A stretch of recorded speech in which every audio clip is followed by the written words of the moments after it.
Hi everyone, जैसे कि देख सकते हैं अभी मेरा हालत कैसा है। थोड़ा सा अभी मैं स्वस्थ हूँ और मैं आप लोगों को एक ज़रूरी बात बताना चाहता हूँ कि मैं डेली डेली कल भी आया था और आज भी आऊँगा, कल भी आऊँगा। डेली मैं लाइव आता हूँ यूट्यूब चैनल पे शाम 7 बजे। टाइमिंग सेम रहेगा गाइस।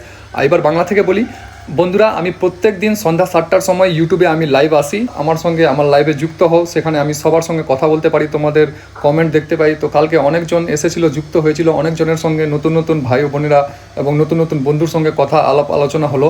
তো তোমরা আমার লাইভে আজকেও যুক্ত হতে পারো এবং কালকেও হতে পারো। প্রত্যেক দিন জাস্ট একটাই কথা বলবো, প্রত্যেক দিন সন্ধ্যা 7টার সময় টাইমিং সেম থাকবে।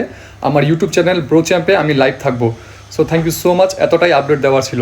সো তোমাদেরকে জানাই অসংখ্য ধন্যবাদ আমাকে এত ভালোবাসা দেওয়ার জন্য। আরেকবার বলি, সেদিন আমি ইমোশনাল হয়ে গেছিলাম, কারণ যে প্রথমবার আমি হসপিটালের বেড থেকে উঠে আর হাতে মোবাইল ফোন পেয়ে দেখলাম যে বাপরে বাপ, সত্যি আমি খুব ইমোশনাল হয়ে গেছিলাম। সেটার জন্য I am so sorry guys, এবং আশা করছি তোমরা সবাই ভালো আছো এবং সবাই সুস্থ থেকো এবং ভালো থাকো। ধন্যবাদ গাইজ।